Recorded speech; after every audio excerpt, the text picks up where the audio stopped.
Hello kabayan, magandang araw kabayan. So another day, another repair naman tayo ng sasakyan. Hyundai yung ginagawa natin, Hyundai Tucson. Bago modelo sa kabayan na, 2022 model. So yung repair natin yung pintuan, yung bago yung fender. Repair yung pintuan, bago yung fender. Tapos yung molding sa baba, walang tama yan. Yung molding sa fender, may bago din yan. Yung kuha natin kabayan, tinanggal natin kabayan kasi pumasok yung pintuan na yan. So lumabas.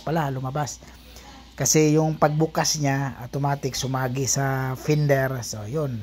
Kaya lumabas. So, kailangan natin ipasok natin. So, nilagay natin yung bagong fender para malaman natin makita natin yung alignment niya. Mas maganda ilagay talaga yan sa kabayan. Pag hindi mo ilagay yan, tapos mapsilihan mo lang yan, tapos pag maglagay, tapos ng pinturahan, tapos pag ikapit mo na yung fender, wala sa line. Tapos may linya din yan sa kabayan. Yung pintuan na yan, may linya. So diretso yung line niya sa fender hanggang sa body, sa pintuan. So, makita natin yung linya na yan, yan. So may bangga yan. So ibig sabihin wala na sa linya.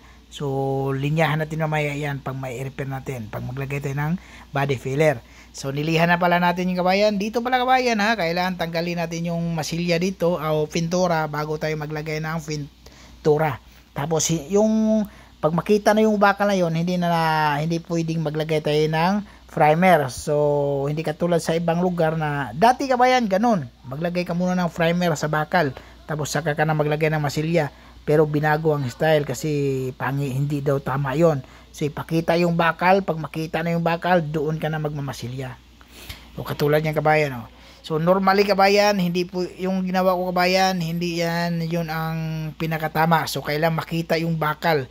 So yung dugtungan ng masilya dapat hindi abot yung masilya mo. So bakal talaga makita sa gilid. Mayroong bakal yan, hindi abot tamat. Pero okay lang yan kasi maliha din naman natin yan. So pagtanggal ng mga window trim shield, walang problema kasi ikuan mo lang yun, idiin tapos sabay ligwat sa Bisaya, Tagalog yan, hindi ko alam Basta sabay idiin mo tapos sabay angat. Yun kabayan, yun, niliha ko na yan. So, may naglagay na ako ng linya yan kabayan. So, para makita natin yung linya na yan. So, tip lang yan, pag maglinya ka, walang problema. Tapos, 120, 180, 320, tapos masina pag okay na yun. Yan pati yung loob, kailangan tipanin natin yan pag magbaliktad na tayo. Para makita talaga yung linya. Kasi importante yung linya kabayan hindi pwedeng patayin natin yung linya kasi buhay yung linya na yan. So, tip lang yan kabayan, okay? Para siguradong may linya talaga. So tapos na yung pinakamalaking tama niya. So doon tayo sa maliit naman. Maliit na naman niliha ko. Ganun ang teknik kabayan para hindi ka mahirapan tapos maganda yung trabaho mo. Hindi pag magkabit ka walang problema. Okay. So walang sabit. So masina yan. So kompleto na yan. Ibig sabihin 320 na yung gamit natin yan kabayan kasi final na yan siya. So, pagkatapos niyan, tanggalin natin yung fender, tanggalin natin yung pintuan. Kahit hindi natanggalin yung pintuan kasi walang problema yan. Kasi fender lang naman, walang kasamang bumper. So, maipasok natin sa lahat yung puro na yan. Yung isang pintuan, isang sakyan, saka yung fender.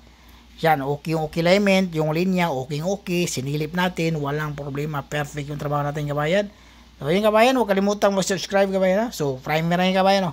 UV primer yung ginamit niya kabayan Tapos na tingnan mo yung linya kabayan. Buhay na buhay yung linya, di ba? Pero hindi naman gaano buhay, basta makita lang, di ba? So, huwag kalimutan mo subscribe kabayan. Maraming salamat.